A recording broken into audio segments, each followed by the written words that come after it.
మరోవైపు ఆదిలాబాద్ జిల్లాలో చాలా చోట్ల కుక్కల బెడద ఎక్కువగా ఉంది. ఉన్నట్టుండి విరుచుకుపడుతున్న కుక్కలతో జనం ఆందోళన చెందుతున్నారు. వీధి కుక్కలకు సరైన సమయంలో సర్జరీలు చేయకపోవడం తమ ప్రాణాల మీదకి వస్తోందంటున్నారు అక్కడి జనం.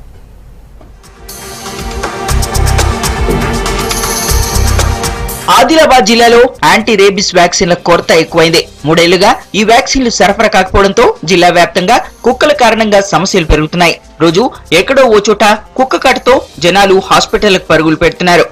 పశువులకు కుక్కల మందు దొరకలేదు. అక్కడ కుక్కలు బయట తిరిగే కుక్కలన్నీ పశువులను కరుస్తున్నాయి, మనుషులను కరుస్తున్నాయి. కానీ గవర్నమెంట్ పశు వైద్యశాలకు వస్తే ఇక్కడ అసలు మందు లేదని చెప్తున్నారు డాక్టర్లు.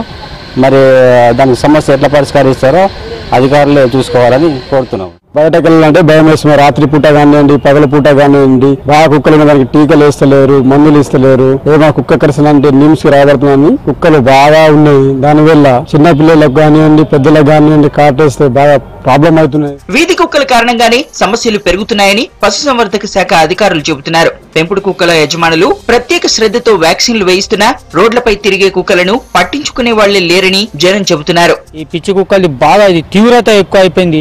మరి చాలా సార్లు కరిసి గుంజుకొని పిక్కలు కూడా తిన్నటువంటి రోజులు మనం పేపర్లో టీవీలో చూస్తున్నాం. మేము కళ్ళరిండా కూడా మా దగ్గర కూడా తీవ్రత ఉన్నది. ఈడ కూడా లేకుంటే మరి హైదరాబాద్ ఇవ్వాలంటే మరి ఒక ట్రైబల్ గిరిజనుల సరిగా ఎట్లా ఉండాలనేది కూడా తెలియదు. గ్రామీణ ప్రాంతాల్లో కావచ్చు, లేకుంటే వీధిలో కుక్కలు కావచ్చు, ఇవి అటాక్ చేసిన తర్వాత ఇక్కడ కూడా మనం హాస్పిటల్లో కూడా ప్రతిరోజు చూస్తే కనీసం 4-5 కేసులు మనకు రిపోర్ట్ అవుతాయి. మేకలు పట్టడము, కాటు వేయడము, లేకుంటే ఇలా మనుషులకు కూడా కాటు వేసినప్పుడు రక్షణ నిమిత్తమై రక్షారబ్ గానీ, లేకుంటే అదే మనుషుల్లో అయితే ర్యాబిడ్ వ్యాక్సిన్ లేకుంటే అదే గానీ వ్యాక్సిన్ చేయడం జరుగుతుంది. కుక్క కాటు సందర్భాల్లో ఏ జాగ్రత్తలు తీసుకోవాలన్న అవగాహన లేకపోవడం జనాలకు ఇబ్బందులు పెంచుతోంది. ఇప్పటికైనా అధికారులు, ప్రజాప్రతినిధులు సమస్య పరిష్కరించాలని కోరుతున్నారు బాధితులు.